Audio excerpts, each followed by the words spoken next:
What you're about to witness is based on true events that occurred in October 2023. A house, a doll, and a 24-year-old girl who thought she was alone. For 70 years, something waited in the Harrison Manor. Something that refused to die. Something that needed a friend or a victim. This is the night Abigail Monroe discovered that some houses never let you leave. What happened next will haunt you forever. Sometimes we accept simple jobs without realizing the consequences. This is the story of Abigail Monroe, a 24-year-old college student who needed quick money. Little did she know, this house-sitting job would change her life forever. The old Harrison Manor stood alone on Maple Street, a relic from the 1950s. Its Victorian architecture whispered secrets of a tragic past, and Abigail was about to become part of its dark history. As Abigail approached the house, she felt a chill that had nothing to do with the October rain, but she dismissed it. After all, it was just a house, or so she thought. The house exhaled as Abigail entered, as if it had been holding its breath, waiting for her arrival. The air inside was thick with dust and memories. The silence that answered her was almost alive, almost conscious, the kind of silence that watches. She spoke to the emptiness, a habit of lonely people. But was the house really empty? The shadows seemed to shift in the corners, just beyond her vision. Abigail tried to make herself comfortable, unaware that she was being observed, not by cameras or sensors, but by something far more ancient and far less forgiving. And then she saw it, the thing that would haunt her dreams for years to come, sitting in the rocking chair, as if it had been waiting all along. The life-size doll sat perfectly still, its glass eyes catching the fading light. It wore a Victorian dress, yellowed with age, and its porcelain face held an expression somewhere between a smile and a scream. Abigail laughed nervously, trying to calm her racing heart, but deep down, something primal in her brain screamed, "Run!" She didn't listen. The doll had glass eyes that seemed to follow movement and wore an antique Victorian dress that smelled of mothballs and something else, something like decay. Its hands were positioned as if reaching for something or someone. Thunder crashed outside, and for just a moment, a fraction of a second, Abigail could have sworn the doll's eyes shifted. But when she looked again, everything was still. Seeking comfort in her familiar, Abigail called her friend Sarah. If only she had known that this would be her last normal conversation for a very long time. Behind Abigail, unnoticed in her distraction, the rocking chair began to move, slowly, deliberately, with no wind, no earthquake, no logical explanation. The chair was perfectly still now, as if it had never moved at all. Abigail questioned her own sanity, the first of many times tonight. But it was already too late.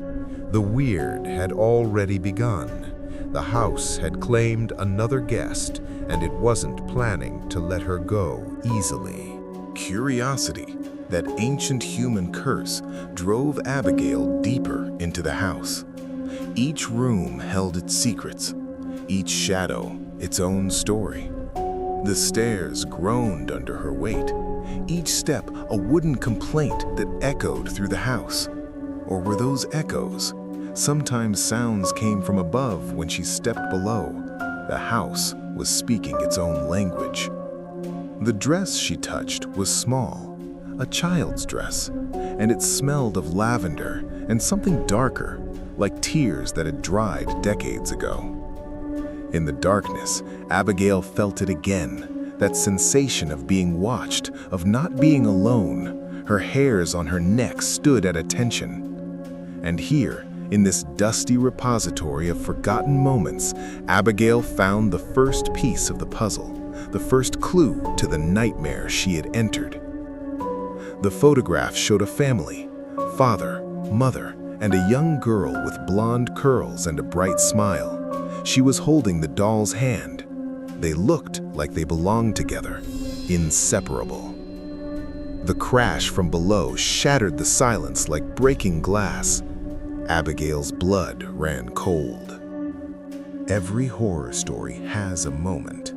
That moment when the victim should run, should leave, should call for help. This was Abigail's moment, and like so many before her, she ignored it.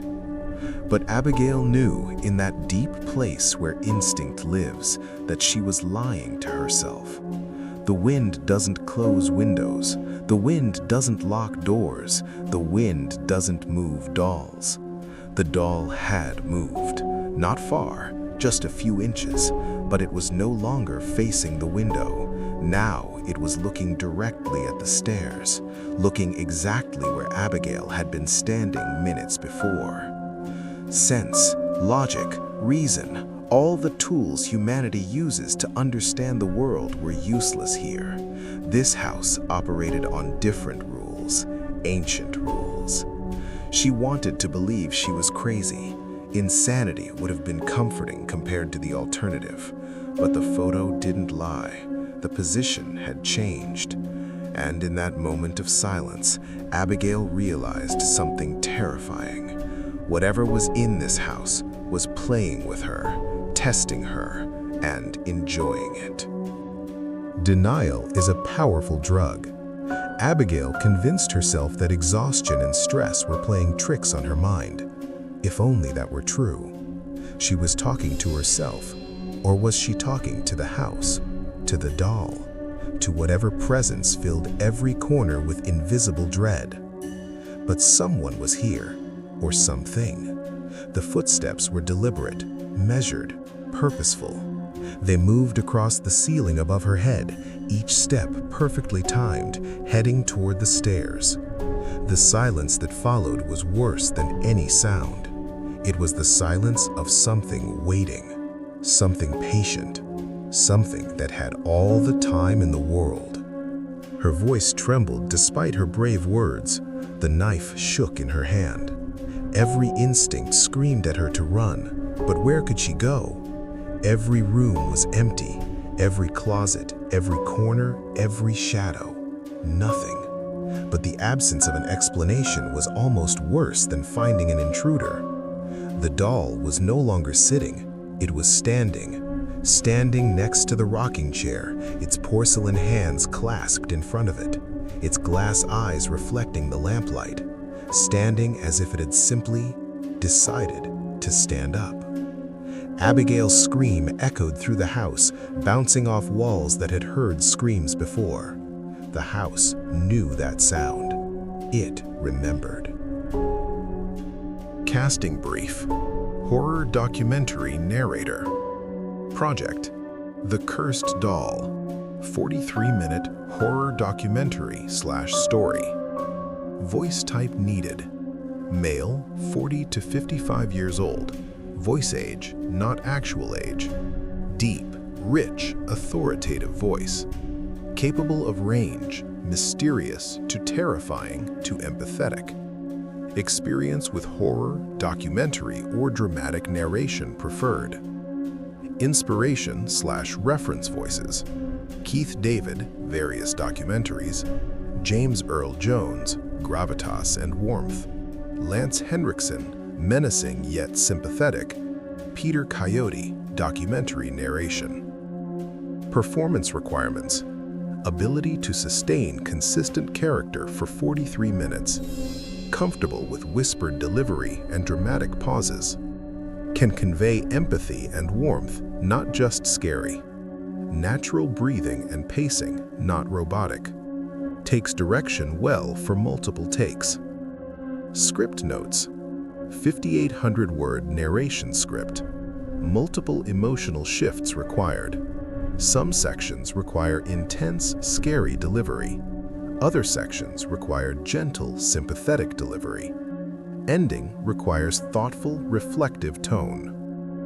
Recording requirements: professional home studio or studio access, clean, noise-free recording, ability to deliver in segments, multiple takes of key moments, raw files plus basic processing.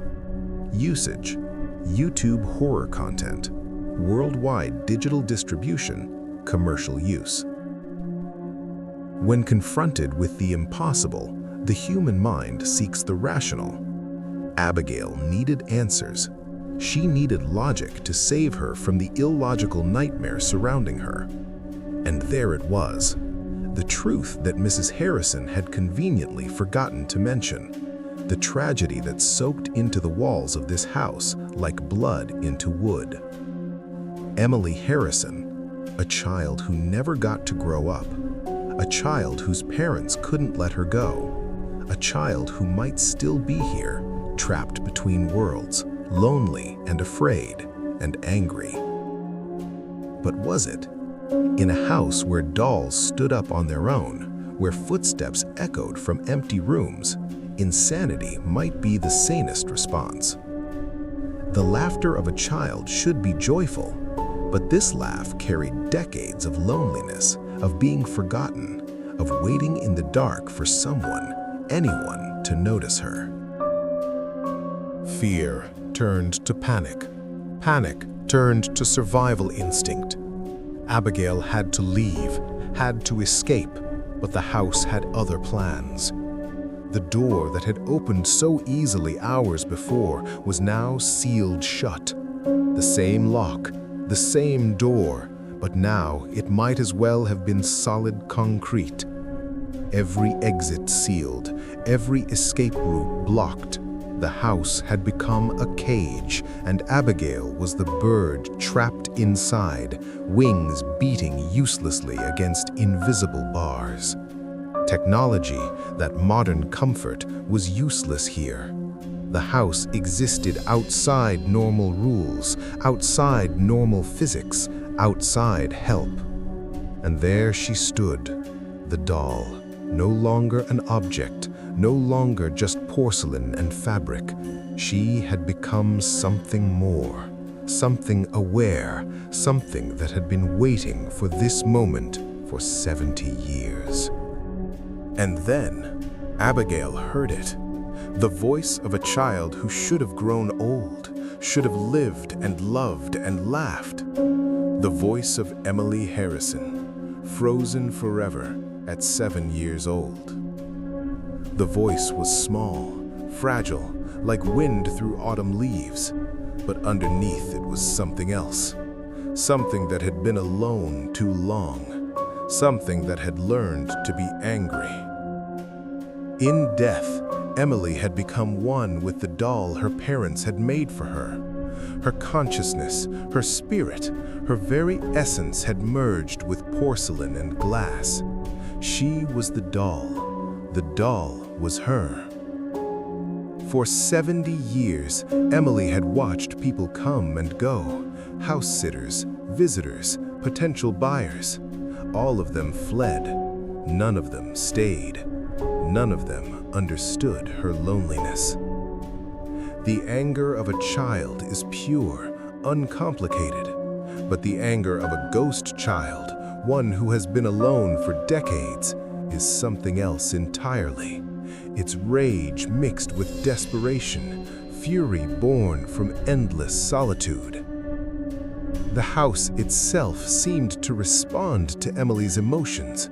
Pictures rattled on walls, the chandelier swung wildly, the very foundations groaned under the weight of her sorrow and rage. Casting brief. Horror documentary narrator. Project: The Cursed Doll. 43-minute horror documentary/story. Voice type needed. Male, 40 to 55 years old. Voice age, not actual age. Deep, rich, authoritative voice. capable of range, mysterious to terrifying to empathetic. Experience with horror, documentary, or dramatic narration preferred. Inspiration/reference voices: Keith David, various documentaries. James Earl Jones, Gravitas and Warmth. Lance Henriksen, menacing yet sympathetic. Peter Coyote, documentary narration. Performance requirements: ability to sustain consistent character for 43 minutes, comfortable with whispered delivery and dramatic pauses, can convey empathy and warmth, not just scary, natural breathing and pacing, not robotic, takes direction well for multiple takes. Script notes: 5,800-word narration script, multiple emotional shifts required. Some sections require intense, scary delivery. Other sections require gentle, sympathetic delivery. Ending requires thoughtful, reflective tone. Recording requirements: professional home studio or studio access, clean, noise-free recording, ability to deliver in segments, multiple takes of key moments, raw files plus basic processing. Usage: YouTube horror content, worldwide digital distribution, commercial use. Denial is a powerful drug. Abigail convinced herself that exhaustion and stress were playing tricks on her mind. If only that were true. She was talking to herself, or was she talking to the house, to the doll, to whatever presence filled every corner with invisible dread? But someone was here, or something. The footsteps were deliberate, measured, purposeful. They moved across the ceiling above her head, each step perfectly timed, heading toward the stairs. The silence that followed was worse than any sound. It was the silence of something waiting, something patient, something that had all the time in the world. Her voice trembled despite her brave words. The knife shook in her hand. Every instinct screamed at her to run, but where could she go? Every room was empty, every closet, every corner, every shadow. Nothing. But the absence of an explanation was almost worse than finding an intruder. The doll was no longer sitting, it was standing next to the rocking chair, its porcelain hands clasped in front of it, its glass eyes reflecting the lamplight, standing as if it had simply decided to stand up. Abigail's scream echoed through the house, bouncing off walls that had heard screams before. The house knew that sound. It remembered. Morning came, as it always does, washing away the darkness. But Abigail knew this night had changed her. Some experiences mark you, transform you, make you see the world differently. Mrs. Harrison was an old woman now, bent with age and sorrow. She had inherited this house from her brother, Emily's father, and with it, the burden of the family's tragedy. There was a moment of understanding between them. Mrs. Harrison's eyes showed that she knew more than she'd admitted. She'd known about the haunting, known and said nothing. But looking at Abigail's calm face, she realized something had changed. They handled the doll with care, respect. It was just an object now, empty of the spirit that had animated it. Emily was gone, truly gone, to wherever souls go when they finally accept death. As Abigail walked away from the Harrison house, she looked back one last time. The house seemed different now, quieter, at peace. The shadows in the windows were just shadows. The creaking was just old wood. The haunting was over. Some souls just need permission to leave. Emily Harrison waited 70 years for someone to understand, for someone to see past the fear and recognize the lonely child underneath. Abigail gave her that gift, and in return, Emily finally found her way home. The Harrison house still stands on Maple Street. It's been converted into apartments now, home to 3 families. They report no disturbances, no strange sounds, no moving dolls. The house is finally just a house. But Abigail Monroe never forgot that night. She changed her major to psychology, specializing in grief counseling for children. She says that every child she helps, she does it for Emily, for the 7-year-old who waited 70 years to be understood. And sometimes, on quiet nights, Abigail swears she can hear a child's laughter. Not frightening this time, but joyful, free. The sound of a little girl who finally found peace. This is the end of Emily's story. But remember, in every old house, behind every locked door, there may be someone waiting, someone lonely, someone who just needs to be seen, to be heard, to be released. Sleep well tonight, and if you hear strange sounds in your house, maybe it's just the wind, or maybe someone just needs your help to find their way home.